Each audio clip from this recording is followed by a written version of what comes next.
Eric, do ponto de vista de implementação de um projeto desse, cara, quais são as realidades para um produtor rural, se atende produtor rural e indústria? Tempo de implementação depende bastante de condições climáticas e tal, mas assim, na faixa de 5 meses a 1 ano, né? E custo pode ser de R$700 mil, né? Projetos menores, obviamente, né? Com dejeto suíno, dejeto bovino. Pode chegar a projetos bem grandes, né? Com 5 mega, 10 mega, que daí chegam a 30, 40 milhões, né? Mas assim, geralmente a gente tem visto, né? Tempo de retorno de até 5 anos, né? A gente tem esse corte interno, né? A gente já teve casos, né? Que o payback foi 11 meses, né? Numa configuração de biogás para caldeira, né? Caraca.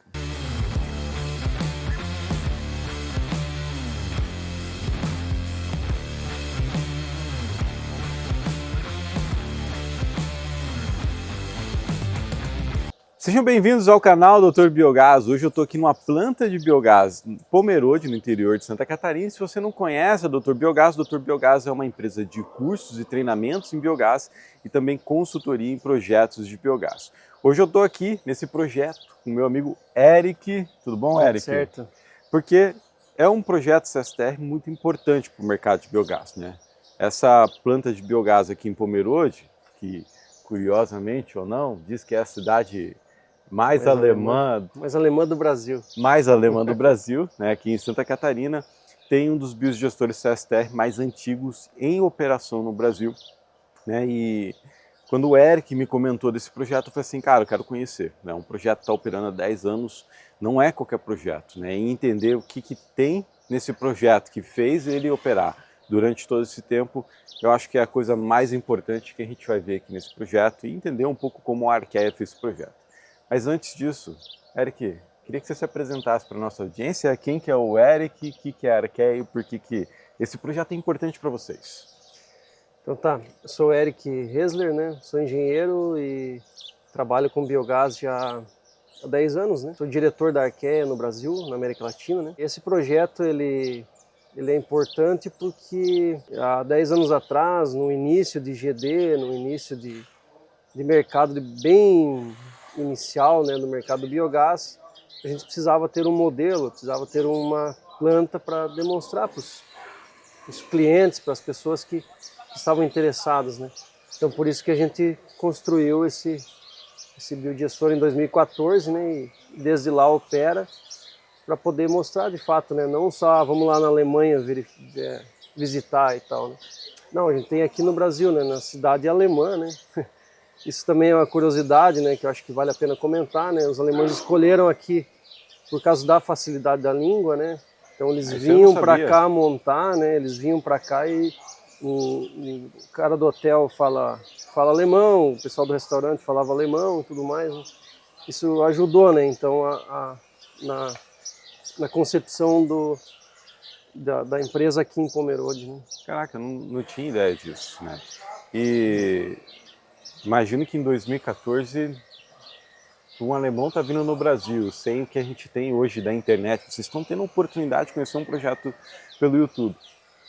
Deve ter sido um grande desafio para o cara vir montar um biodigestor CSTR na realidade brasileira, né? Porque não foi um projeto 100% importado, né? Acho que isso aqui é importante você dizer para a nossa audiência também, que é um projeto tropicalizado, nacionalizado, né? Então, vale comentar, né, que os alemães já conheciam o problema de resíduos, orgânicos brasileiros, eles conhecem já desde 2008, né? Isso eu acho curioso porque eles já sabiam dessa realidade, né, e já sabiam do potencial que a gente tem. Então, eles começaram a vir para cá em 2008, 2009, né? E aí depois que foi pensado em ter uma planta aqui, né? Uhum. E uma das pessoas que ajudou nesse conceito, né, de biodigestão nacional, vamos dizer assim, né, é o Oliver, que é o fundador, né, e o Ércio, os dois fundadores da Arqueia, que foram abertos a essa ideia de não trazer as coisas da Alemanha, né? Então, desde o começo a gente já começou com o conceito de tentar fazer o máximo possível aqui, né? Então traz o know-how, né? Uhum. Mas constrói o máximo que deu, né, naquele momento, né? A gente já construiu com produtos nacionais, né? Eu lembro de 2014, quando inaugurou a planta, foi noticiado no Brasil inteiro. Sim. Essa planta aqui, por ser o primeiro CSTR da Santa Catarina, um dos primeiros do Brasil, acho que o segundo, se não me falha a memória, né? Segundo, até onde a gente tem esse registro, e um projeto naquele momento de geração de biometano, então envolveu uma série de stakeholders, o mercado inteiro de biogás ficou, caralho, a gente está percebendo um novo movimento do mercado de biogás que até então a gente não tinha percebido, né?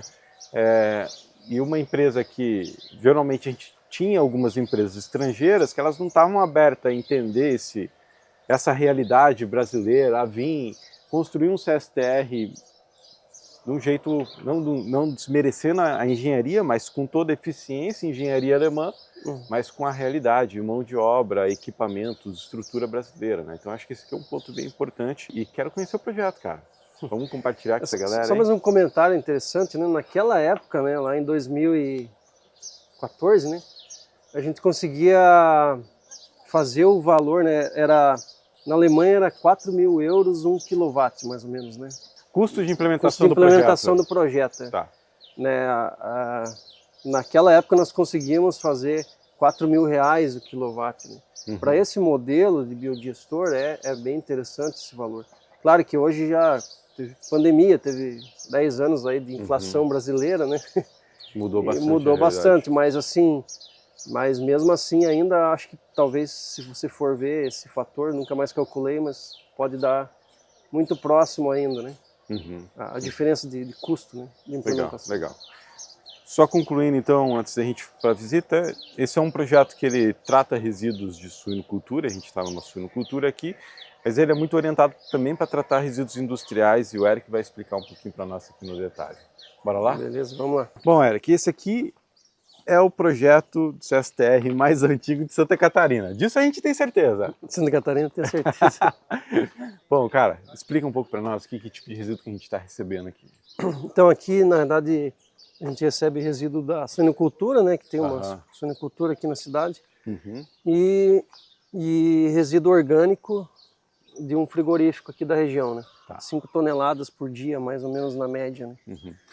Qual que é o tamanho dessa granja aqui, cara? O que é essa granja? Aqui eles têm mais ou menos 2.700 suínos, né? Ciclo completo, né? Tem matriz, leitão, terminação. E eles entraram como parceiro de vocês no projeto aqui? Parceiros. Que legal. Hoje esse resíduo, imagino que, pela característica da jato suína, bem líquido, ele influencia pouco na produção de biogás, né? Mas é importante para a diluição. Ele é mais diluidor, exatamente. O resíduo do frigorífico, que é o que gera gás, né? Suína é mais para diluir mesmo, realmente. Que massa. E o projeto já nasceu nessa concepção do resíduo do frigorífico, não? Exatamente, a gente sempre pensou em fazer, né? Foi pensado também em resíduo das cantinas aqui das indústrias, já recebeu pescados aqui também, né, de Itajaí, algumas vezes. Isso foi planejado, né? E agora, nesse momento, a gente está recebendo lodos de frigoríficos. Né? É de fato uma planta industrial de biogás para tratar resíduos da região. Hoje ela tem mais a característica industrial até do que agropecuária, né? Sem dúvida. Ela alia as duas coisas, né? Entra a agropecuária do suíno e entra o frigorífico que está aqui pertinho. Né? Tá. Esse dejeto suíno, ele cai para um fosso aqui? Como é que é? Como é que funciona? Ele cai num receptor ali, né? Receptor que... E daí é dosado dentro do biodigestor. Né? A gente bombeia ele, né? Ele não passa pela hidrólise aqui? Ele passa pela hidrólise também. Ele passa pela hidrólise também, você faz os dois. E aqui está em ampliação, mas é aqui que vocês recebem hoje o lodo do frigorífico? A gente recebe um lodo seco, né? Porque a hidrólise aqui que a gente tem, né, o tanque receptor, ele é um biodigestor horizontal, né? Acho que esse sim é o único do Brasil, não sei se tem outro, mas não conheço. Que é uma biodigestão horizontal e rota seca, né? Que massa, uma rota seca, famosa rota seca, que fica ali movimentando esse material 24 horas, né? E entra com, nesse caso aqui, 22%, 25% de sólido. Isso aqui é o aprimoramento do projeto já, né? Aqui já ele foi feito foi trazido da Alemanha em 2021, né? Isso aqui a gente trouxe para testar, para testes de substratos e por exemplo, capim, silagem, etc., né? Uhum. Mas a gente usa com lodo seco, né? Que Uhum. vem dos frigoríficos. Né? Que legal, que legal. Bom que estabiliza o processo de biodigestão no Exatamente. biodigestor, né, cara? Se tem que espumar, espuma aqui, imagino eu. Espuma Como é que aqui. funciona esse reator aqui de vocês? Como é que vocês fazem a alimentação? Porque o lodo está chegando lá, Sim. né? Com uma retro, é bombeado, como é que é? Exatamente, ele é carregado com uma pá carregadeira, né, uma reta escavadeira, Uhum. uma vez ao dia, né? E aí depois ele vai para o processo de forma automática, né? Tudo com roscas e tal.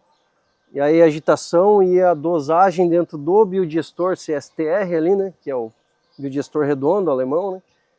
Ele também é automático, tudo automático, né? A única coisa é que o carregamento que o operador precisa fazer a carga manual, né? Uhum, uhum. Aqui a gente tem um ambiente bem ácido, né? E depois o biodigestor é um ambiente onde gera gás, de fato, metano, né? Aqui a gente gera pouco metano nessa fase. Né? Quanto tempo de hidrólise você tem aqui? A gente tem no máximo 5 dias de hidrólise. Uhum. Né? De 3 a 5 dias fica aqui na hidrólise, aí passa para o biodigestor, pro CSTR. Eu tô vendo que tá produzindo biogás aqui já. O que é a qualidade desse biogás, dessa hidrólise, cara? Aqui ele tem um gasômetro. Sim, ele tem um gasômetro, mas o gás aqui ele é mais pobre, né, de metano e tem bastante CO2, né? Uhum. Mas esse CO2 é importante na segunda fase, né, que é a fase 2 aqui do CSTR, né? Então a gente comunica os dois balões, né? Que legal. Caraca, de fato, estratégia de um biodigestor rota seca. Sim, aqui tá rodando, né, 24 horas aqui em, sei lá, 3 RPM, né? Uhum. E tá fazendo com que a biologia vai quebrando ali os substratos mais complexos, como proteína no nosso caso, né? Tem bastante proteína aqui. Que tipo de projeto vocês estão olhando para esse tipo de pré-tratamento? Isso aqui é um pré-tratamento no final da história, né? Na verdade, os projetos que a gente faz, né, no Brasil, todos eles têm, a maioria tem hidrólise.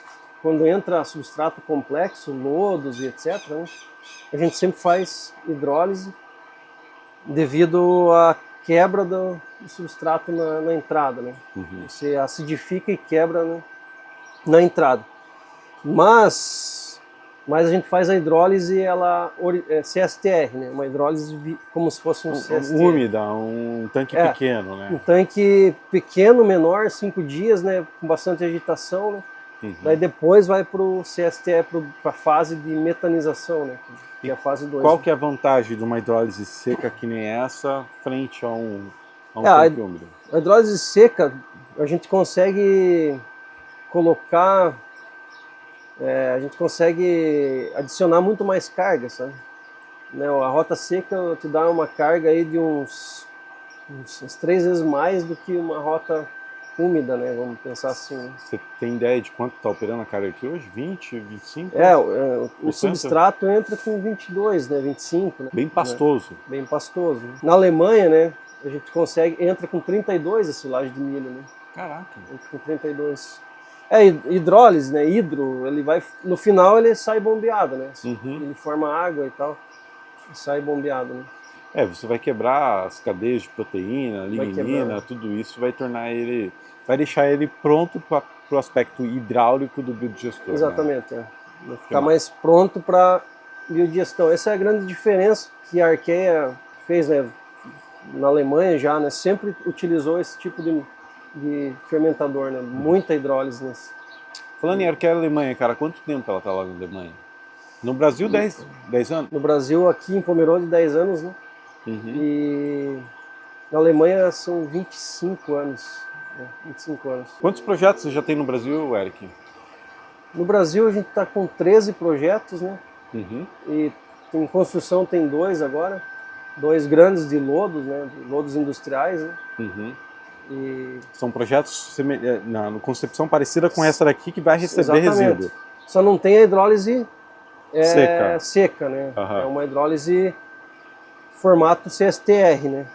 Mas é o mesmo modelo, é com resíduo industrial também. Né? Legal. Desses 13 projetos que você tem, o que é o resíduo, o que é o perfil desses clientes? Tem de tudo, na verdade. Tem alguns na Argentina, no Uruguai também, né? Tem dejeto de ovelha no Uruguai, vinhaça, né? Vinhaça também a gente tem na Argentina, vinhaça de milho, né? Caraca. Que é muito semelhante à vinhaça de açúcar. Também resíduo bovino, suíno, lodo de aves, lodo de suíno, lodo de frigorífico de vaca. No Brasil tem bastante lodo, né? A gente tem essa característica, né? Essa característica de trabalhar com os projetos industriais, de indústrias, abatedores. Resto de ração, resto de casquinha de ovos, essas coisas assim, né? De incubatório, né? Resíduo de incubatório é um resíduo complexo de tratar, hein? Resíduo de incubatório, tem alguns casos, resíduo de peixe, né? Pescados. Enfim, tem vários resíduos aí, né? No Brasil tem essa característica, né? Sempre tem uma usina diferente, né? Difícil encaixar no mesmo modelo, né? São resíduos mais difíceis, mais complexos, né? Na Alemanha é bastante silagem de milho, né? Basicamente. Massa. Vamos conhecer o CSTR, né? Bom, esse aqui então é o teu CSTR mais antigo, Eric, é isso? Esse aqui é o CSTR que a gente fez aqui na América Latina, o mais antigo, né? Eu atuo com biogás, sei lá, 13 anos, mais de 13 anos. Para mim, o conceito de CSTR está muito bem explicado, né? Mas eu queria ouvir de você. Esse aqui é um CSTR, quando a gente olha, fala assim, isso aqui é um pouco diferente daquelas fotos que a gente vê na Alemanha, todos os projetos que eu já vi na Alemanha. O que é o conceito CSTR, qual que é a vantagem dele frente à lagoa e por que esse biodigestor aqui é diferente do que a gente vê nas fotos? Então, o CSTR, né, nesse caso aqui, ele tem agitação, inclusive nesse momento está agitando, né? Não agita 24 horas, né? Agitador. Mas a gente agita uma vez por hora.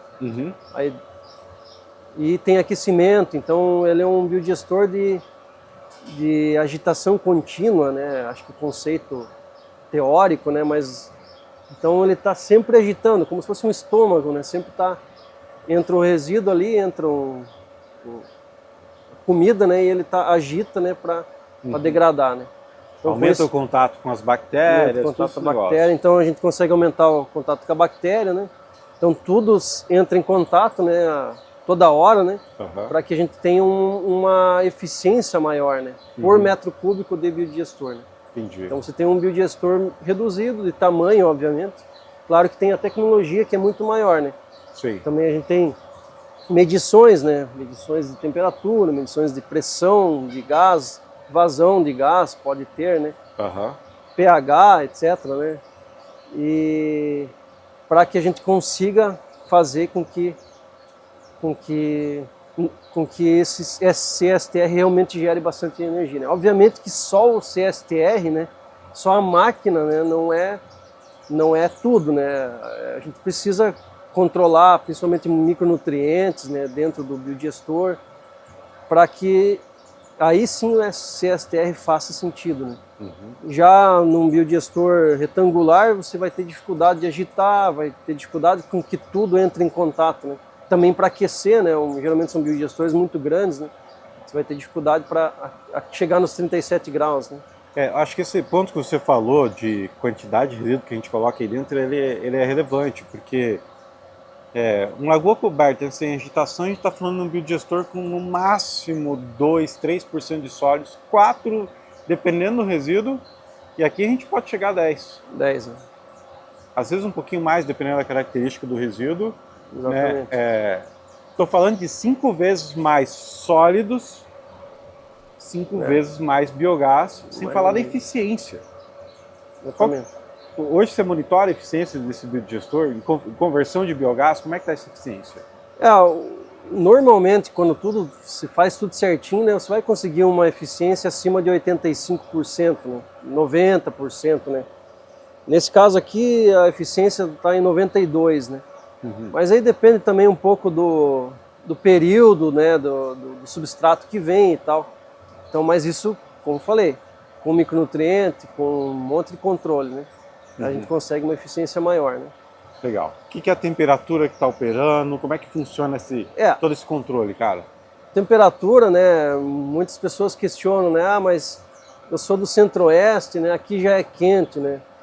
Mas na realidade não. A gente já teve caso, né? Teve um caso de um biodigestor que baixou 3 graus, né? Quando você tem muita carga dentro do biodigestor, 3 graus faz muita diferença. Aí já o Fostak já começa a levantar, o pH começa a baixar e o metano, que é o objetivo, começa também a baixar. Né? Aham. Então 3 graus faz muita diferença. Né? Nosso corpo é 37, né, graus, e o biodigestor, aqui no Brasil a gente trabalha também em 37. Né? 37, 38, 39, enfim, nessa base. Né? Não menos. Né? Vai ter o padrão de eficiência, né? É. Legal. O que muda desse biodigestor que é semi-enterrado? Qual que é o tamanho dele para um biodigestor no nível do solo, o padrão alemão? O padrão alemão, né, que geralmente é para cima do solo, né? Então ele é 100% em concreto para cima do solo, né? Que a gente fez muito na Alemanha isso. Aqui no Brasil também tem alguns assim. Esse aqui é um mix, né? Ele é para cima do solo 1,5 m e para baixo do solo ele tem 3,5 m. Então foi uma maneira também, como eu comentei já, para nacionalizar, para baixar custo, né? Uhum. Então foi feito um biodigestor que a gente chama de Brasil fermentador, né? Legal. Que foi chamado pelos alemães, na verdade, que é essa mescla, né, de PAD, né? Também vai PAD na parte de embaixo, parede para a parte de cima. Né? Esse aqui foi feito em chapa de aço carbono, né? Tratado, mas hoje a gente faz em placa de concreto, né? Hoje é feito placa de concreto, que é mais em conta nesse momento, né? Aonde você tem esse tipo de biodigestor instalado hoje no Brasil? Qual que é o perfil do cliente, Eric? Indústria, produtor, que pode usar um CSTR na prática, assim, que vai impactar a vida dele, cara? A gente tem hoje um modelo 100% concreto, né? Mas CSTR na Copacol, né? Numa cooperativa do oeste do Paraná. Que é um frigorífico. Um frigorífico, né, de aves, bastante lodo do frigorífico. Né? E eles têm uma necessidade energética grande também para as unidades de negócio deles. Então eles não mandam material para o aterro, né, e geram energia, né, e ainda possivelmente vão gerar biometano, né, no futuro. Né? Ou seja, esse cara está economizando dinheiro e um dinheiro significativo de estar mandando esse lodo para o aterro. Dependendo da região, dá 200, 300 reais fácil a tonelada desse lodo. Exatamente.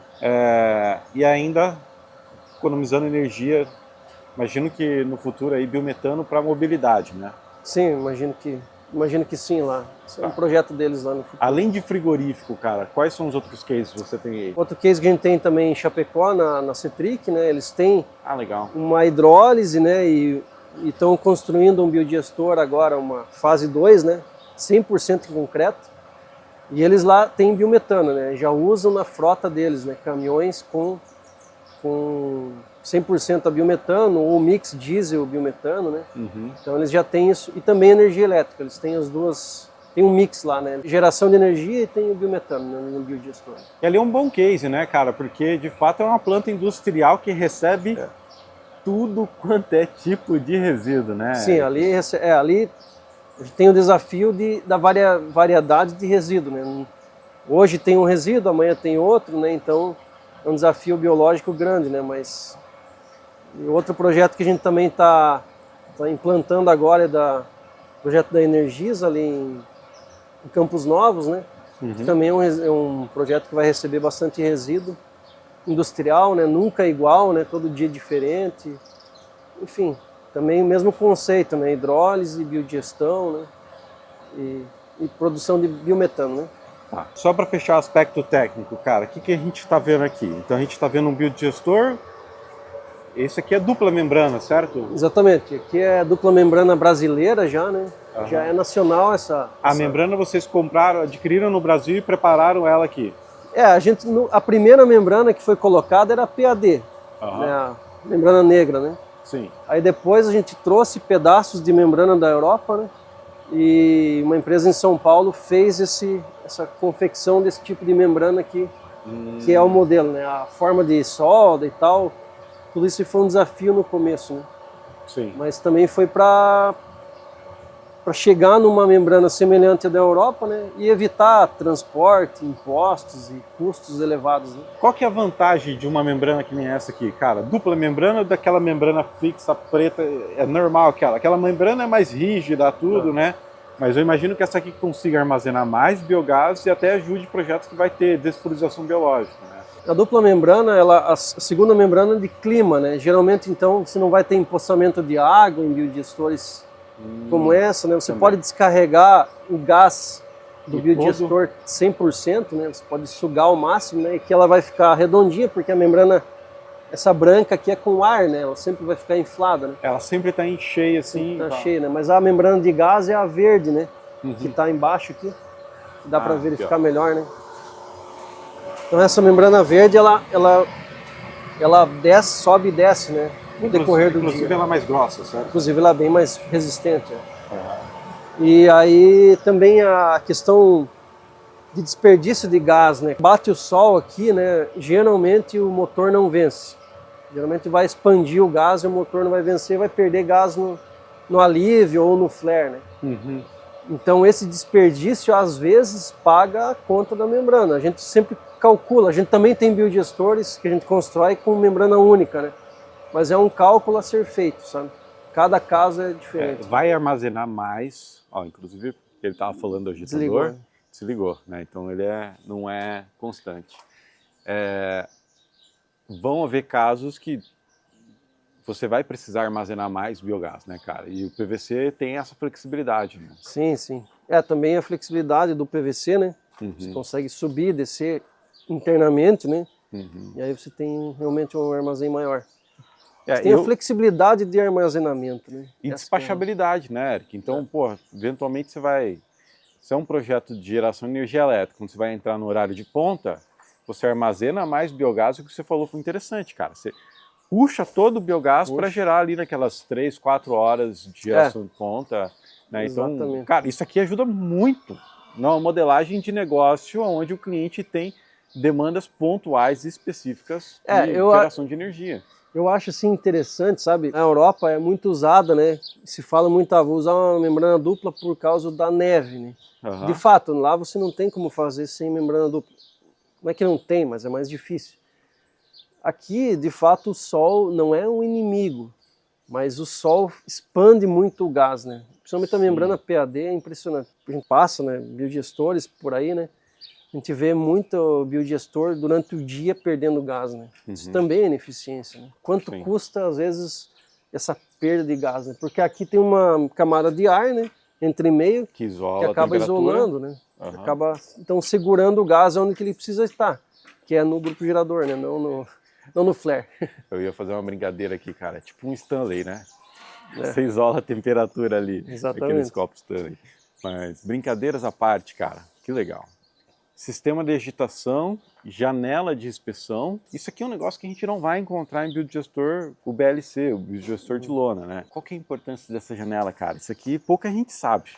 A gente usa ela, né? 3 vezes ao dia, olha lá para dentro para verificar a espuma, né? Que é CSTR é mais comum, né? Por causa da carga. E para verificar a agitação, né? Eu preciso saber se isso está girando lá dentro, né? Aí eu consigo com isso mudar o tempo de agitação. Consigo fazer com que dê mais tempo, menos tempo, né? Isso tem a ver com o substrato, né? Ajustar a eficiência dele. Ajustar a eficiência. Legal. Aí não é só olhando na janela, né? Mas aí os dados do laboratório também, né? Também dizem. Da saída do bio, né? Se tem muito sólido ou não, né? É isso aí. Além disso, a gente tem uma válvula de alívio aqui, certo? Sim, a válvula de alívio, controle de pressão, né? Ali embaixo a gente tem o soprador que alimenta essa membrana dupla. Essa membrana lá atrás está o flare. Né? E tem a bomba de alimentação lá no fundo, lá, né? Essa bomba que faz a dosagem do líquido com... Sim, ela suga da hidrólise, né? E dosa aqui dentro do biodigestor, né? Do CSTR. Hoje, esse aqui é um biodigestor pequeno para o que vocês têm trabalhado no mercado de biogás. Qual que é a escala desses biodigestor?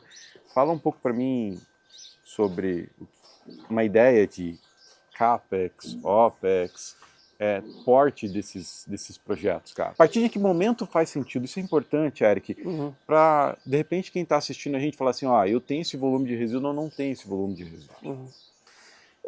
A gente sempre vai calcular, né, para que feche ali entre 5 anos um payback, né? Isso procuramos sempre fazer essa análise, né? Esse projeto aqui é um projeto que a gente fez... Modelo, né, para também trazer clientes e tal, né? Então também ele teve um custo maior, né? Se for analisado em construção. Mas... Não, mas eu quero que você traga para a realidade de hoje, um projeto que você tem atuado e tal. para nossa audiência aí saber. A partir de, por exemplo, vamos pensar, vaca leiteira, a partir de 600 vacas, 500 vacas leiteiras. Já começa a fazer sentido. Já começa a fazer sentido, né? E lodo, né? A partir de 20 toneladas de lodo, né? Começa a ficar, aí faz muito sentido. A gente está falando de 10, ou às vezes a mescla, né? 200 vacas com 20 toneladas de lodo. Ou outros resíduos, como você comentou ali no começo. Soro de leite também, né? Resto de alimento de indústrias, de restaurantes industriais. A gente está falando de reatores do quê? De 2, 3, 4 mil metros cúbicos? Então, esse aqui é um biodigestor de 1.200, né? Hoje o padrão nosso é a partir de 1.500, né? 1.500, daí 3.000, 4.000, 5.000 a 6.000, né? São vários tamanhos daí, né? Tá. Aí, às vezes são mais reatores, né? São uma configuração com 2, 3 reatores. Sim. Aí isso depende de cada caso, né? De cada filosofia. Tem a ver com a recepção também, o tempo de recepção, né? Armazenamento na entrada, enfim. Uma planta que vai receber todo tipo de resíduo, em vez de ter um reator grande, você de repente vai com uma estratégia T2, diminuir risco operacional. Exatamente. E também tem uma hidrólise, às vezes tem um receptor maior, né? Uma hidrólise de 3 a 5 dias, né? Mas às vezes um receptor maior para final de semana, né? Tá. Uma pergunta para quem está nos assistindo e desenvolve projetos, como eu, por exemplo, né? Estou como um consultor, ou para indústrias que estão nos ouvindo, cara, quem está desenvolvendo, quer investir num projeto de biogás, como é que a Arquea entra? Como é que vocês ajudam esse cliente a desenvolver esse projeto? O nosso dia a dia assim, é receber os resíduos, né? Receber a lista de resíduos e a partir disso a gente constrói um pré-projeto, né? E validar com o cliente, né? Até o tubo de gás, né? Até a saída de gás. Né? Então, separador de gás e grupo gerador a gente não constrói, mas a gente vai fazer o projeto e vai construir, vai gerenciar a construção também, vai levantar a obra no caso. Né? Entendi. Vocês desenham toda a arquitetura, a engenharia do biodigestor, do sistema de recebimento, da planta como um todo, aí a parte de geração de energia elétrica, térmica ou biometano, fica a critério do cliente. Cada um vai ter sua configuração de projeto. Exatamente. E também a gente faz aí depois, a gente acredita muito que a máquina é importante, né? Fase 1 do projeto, construção da máquina. Fase 2 a gente fica 1 ano, né? Acompanhando o biodigestor, normalmente online, mas também visitando ele, né? Que é a fase de construção da biologia, né? Então ali a gente desenvolve, muda, enfim, tem bastante desafio no primeiro ano, né? Que é a fase de inoculação, fase de construção de robustez biológica. Né? Isso que o Eric falou antes das bovinoculturas é interessante, né? Bovinocultura de 500, 600 ou mais animais. Eu estava comentando para o Eric antes da minha tese de doutorado e minha dissertação de mestrado, que a gente fez uma análise entendendo qual que era o impacto de separar o resíduo, né? Tem muitas bovinoculturas no Brasil que hoje separam a fração sólida para mandar o líquido para dentro do biodigestor, e na minha dissertação de mestrado a gente descobriu que 90% do potencial de biogás se perde. Então, de repente, é justamente esse tipo de tecnologia que tem, obviamente, um investimento maior, mas que vai trazer 9 vezes mais biogás. Vai trazer a viabilidade de um produtor que às vezes não era viável produzir, inclusive biometano. Porque você separa ali fibra, separa a parte sólida, que é o que gera gás, né? Que é o que gera gás. A água não gera gás. A água não gera gás, né? Apesar que vai um pouco de matéria orgânica junto na parte no líquido, né? Nenhum separador é 100%, né? Mas o que realmente gera gás é o sólido. Inclusive na Alemanha, né, alguns biodigestores que a gente tem lá, eles compram o sólido, né, para gerar energia, né? Caraca! Então é comprado, né? Paga 40, 50 euros a tonelada do sólido. Massa. Então nós desperdiçamos, né? Em muitos casos. Nós ainda estamos num modelo aqui que a gente ainda recebe para tratar, né, cara? O mercado brasileiro está nessa grande vantagem aí. Eric, do ponto de vista de implementação de um projeto desse, cara, quanto tempo demora e quanto é que custa, cara? Você já falou uma ideia de os projetos vocês desenham um payback de 5 anos, mas para quem está ouvindo, cara, quais são as realidades para um produtor rural, se atende produtor rural e indústria? Tempo de implementação depende bastante de condições climáticas e tal, mas assim, na faixa de 5 meses a 1 ano, né? No mínimo, o mais rápido que a gente fez foi 5 meses, né? E custo pode ser de 700 mil reais, né? Projetos menores, obviamente, né? Com dejeto suíno, dejeto bovino, até aí pode chegar projetos bem grandes, né? Com 5 mega, 10 mega, que daí chegam a 30, 40 milhões, né?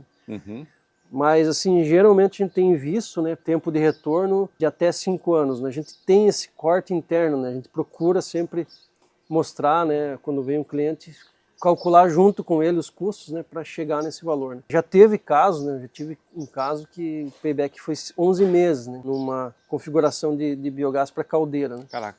Mas a gente procura sempre calcular junto com o cliente, né, para verificar esses custos, né? Também a gente geralmente faz um contrato de eficiência, né? Ah, vocês garantem a A eficiência. gente garante a eficiência. A gente vai estudar primeiro, né? É um projeto e a partir pé no chão. disso a gente gera Bem pé o no chão, resultado, você né? senta com o cliente, avalia o que de fato vai entregar de resultado Exatamente, e assume esse compromisso com ele. Eu Em achei... alguns casos a gente analisa, né, em laboratório, né, para verificar a quantidade de biogás, para garantir isso, né? Que massa. E aí, cara, eu gostei do que você falou do ponto de vista de payback, porque eu tenho analisado alguns projetos para comercialização de biometano e para comercialização de energia, mas onde o negócio de fato ganha preço, ou seja, tem um payback interessante, é alto consumo. Ou seja, deixar de gastar energia na indústria, deixar de gastar energia num produtor. Então, a gente está agora num projeto onde o alto consumo vai fazer o projeto se pagar muito mais rápido, você não paga tributo, você não paga nada, né? Não, realmente, os melhores paybacks, fazendo uma análise assim rápida, realmente foram relacionados ao alto consumo. Massa. Que a gente teve, né, nesses anos de América Latina, né? Legal. Vamos conhecer o laboratório? Vamos lá. Esse que você recomenda ter dentro das plantas de biogás? Exatamente, as plantas nossas, elas têm normalmente um laboratório, um mini laboratório, né? Em que a gente faz sólidos totais, sólidos voláteis e Fostak, né? A gente acredita, né, em plantas de lodos, em plantas que têm cargas maiores, né? A gente precisa fazer isso diariamente, né? Essas análises, né? Para verificação de biologia, para verificação se as bactérias estão de uma maneira simples, né, bem ou mal alimentadas, né, para ver como é que está a carga de micronutrientes, né. O que é o... Cara, explica assim de um jeito descomplicado o que é o Fostak para quem está nos ouvindo. É que o FOS, na verdade, ele é ácidos orgânicos voláteis, né. Então a gente vai verificar a quantidade de ácido orgânico volátil que tem dentro do biodigestor, né. A gente faz no biodigestor, na hidrólise, né. Então, por quê? Porque a bactéria, ela vai consumir ácido acético. E para isso a gente precisa medir quanto que tem, né? Uma quantidade alta de ácido acético pode ser um problema. E uma quantidade muito baixa também é um problema, né? E TAC é uma quantidade de minerais, né? Que existe dentro do biodigestor. Então você precisa mineral também, né? Qual que é a frequência que sei lá, Depende... bovinocultor, uma indústria, no caso, faz isso? Depende da planta, né? A diversidade de substratos, né? Se tiver menos substratos, você precisa fazer menos Fostak, né? Mas se tiver muito substrato, faz 2, 3 vezes ao dia até, sabe? Se tiver um tipo só de substrato, dá para fazer uma vez por semana. Isso depende também do tempo do biodigestor, né? Nós aqui fazemos 2 vezes por semana, né? A gente já está com a biologia bem formada há anos. Já conhece o resíduo há muito tempo. Também. Né? O resíduo é sempre o mesmo, né? É sempre lodo de frigorífico e resíduo de suinicultura. Então já está bem formado. Legal. E aqui atrás a gente tem o então, supervisório aí de vocês. O material, o Sidney faz aqui a análise e ele digita no supervisório.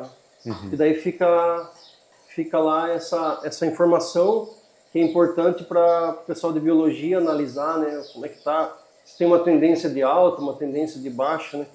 Se tem tendência de alta, né, a gente já verifica os outros indicadores, né, são 32 indicadores que a gente analisa, né. É uma estrutura simples, né, o que isso impacta no CAPEX de um projeto de vocês?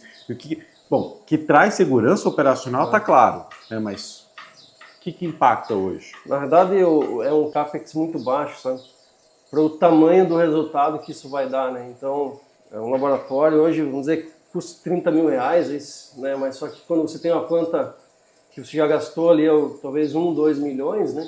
Não é nada. Ou às vezes até 30, 40 milhões, depende do tamanho da planta, né? isso não é nada, né?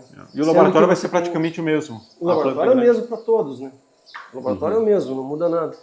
E também o que a gente usa aqui em Pomerode também, né?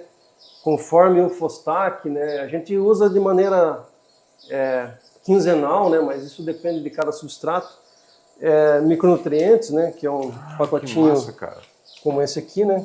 Para que serve? E isso aqui é mineral, né? Isso aqui influencia no TAC. Então a gente levanta o TAC o máximo possível, né? Para ter um efeito tampão, né? Todo o objetivo de todo biodigestor é ter o tampão, né? Então eu tenho hoje um TAC alto, tenho um pH alto. Por conta daquele resíduo que a gente está recebendo. E eu consigo receber um resíduo que geralmente leva a biologia para um pH baixo, né? Mas mesmo assim eu hoje poderia receber até mais resíduo, né? E por causa que o nosso Fostak é bem bom, né? Então, isso também por controles e por micronutrientes que a gente usa. Aí a gente vai equilibrar a dieta do biodigestor. Exatamente, a gente sempre faz uma análise, né, dos micronutrientes das plantas e verifica as faltas, né? Então, assim, lodos, por exemplo, tem muita falta de ferro, zinco, molibdênio, enfim. Mas geralmente lodos industriais tem muita falta, né? O dejeto bovino e suíno, ele traz junto a microbiota do intestino do animal e traz micronutrientes também junto, e enzimas, né? Acaba auxiliando. E o supervisório de vocês? O que vocês estão monitorando lá? O supervisório, a gente monitora o grupo gerador, né, no nosso caso aqui, aí temperatura, H2S, metano, O2, Fostak, pH, aí vazões, né, bombas, temperatura de bomba também, em alguns casos, vazão de substrato, em alguns casos, né, nesse caso aqui não, né, uma planta menor. Os gráficos, né, que dá para tirar para verificar a vazão, né, para verificar, por exemplo, quanto que eu devo gerar hoje, né, com a carga que eu vou receber hoje, quanto que eu devo gerar. Quanto que de fato eu só vou conseguir analisar amanhã, né? Então, um dia depois da geração, a gente analisa o dia anterior. Como é que foi a geração do dia de ontem, né? Quanto que deveria ter gerado e quanto que gerou de fato, né? Então, essa tira-teima, vamos dizer assim, é importante, né? Para saber se às vezes acha que está gerando bem, mas no fim não está, né? Isso acontece muito, né? Ou, às vezes, até mesmo, né, surpresa, né? Puxa, tive uma geração maior, né? O que foi, será, né? O que aconteceu, né? Então a gente com isso consegue verificar com o laboratório, né? Aí você consegue cruzar todas as informações e entender o que deu certo numa dieta do biodigestor e o que deu errado também. Deu errado também, exatamente. Às vezes acontece. Isso que vocês conseguem fazer remotamente, se o cliente optar por fazer uma operação remota com vocês. Sim, na maioria das plantas, né? Não é o caso aqui. A Débora, no caso, que cuida dessa área, ela entra na planta, né, e verifica os dados, né? Entendi. Aí também conversa com o operador, enfim, para verificar se teve algum problema, algum plano de ação, etc. Pô, isso é fundamental. Isso reduz muito o risco do projeto, né? Que massa, cara. Eric, então aqui vocês geram energia elétrica, certo? Exatamente, a gente gera energia elétrica e joga no GD, né? No GD1 ainda. Qual que é o tamanho do gerador que a gente tem aqui? O gerador aqui, ele poderia ir até 100 kW, né? Ele tem esse... É um gerador de 100 mas kW, que está operando a 80 operando em 80 hoje. É um MWM, né, com o motor da WEG, que a gente tira também calor dele, né? O 37 graus que eu comentei antes, né, a gente retira do grupo gerador, né? Então você ainda consegue fazer essa recuperação térmica, Sim. que para essa região é extremamente importante, né, cara, manter aquele biodigestor aquecido. Sim, a gente sempre acima de 37 graus, né? Como eu falei antes, né? A gente acredita, não é acredita, a gente vê isso, né? Que 1 grau faz muita diferença. Né? Legal. Cara, eu tenho uma curiosidade, eu acho que é a curiosidade de todo mundo que está assistindo esse vídeo. E antes eu quero fazer um disclaimer. Isso aqui é um projeto que hoje é relativamente pequeno para a nossa realidade. Exatamente. Nas minhas modelagens, um projeto de 75 kW não tem parado de pé. Eu tenho trabalhado com projetos de 150, 200, 300 kW. Mas esse projeto seu aqui, cara, o que ele gera de receita para vocês hoje? Esse projeto com recebimento de resíduo e com a venda de energia, a gente consegue cerca de R$35 mil, mais ou menos. Tá, os dois juntos. 35 a 40, depende do mês, né? Às vezes vem menos resíduo, daí gera menos energia também, né? Uhum. E como é que é a operação? Quantos operadores você tem? Fala um pouco mais sobre esse OPEX desse projeto, cara. A operação aqui é um projeto pequeno, né? Nesse caso aqui é um operador por causa do resíduo final, né? Uhum. A gente tem que fazer a compostagem, tem alguns agricultores que recebem o resíduo, né? Uhum. E carregamento do biodigestor, laboratório, tudo, né? Uhum. Mas muitos projetos que a gente constrói, eles têm um operador, mas que ele faz outras coisas. Uhum. Ele não fica só nessa atividade, né? O caso de Carambeí, recém, né? O operador, ele trabalha, ele faz o checklist ali da operação, mas ele faz outras atividades na fazenda, né?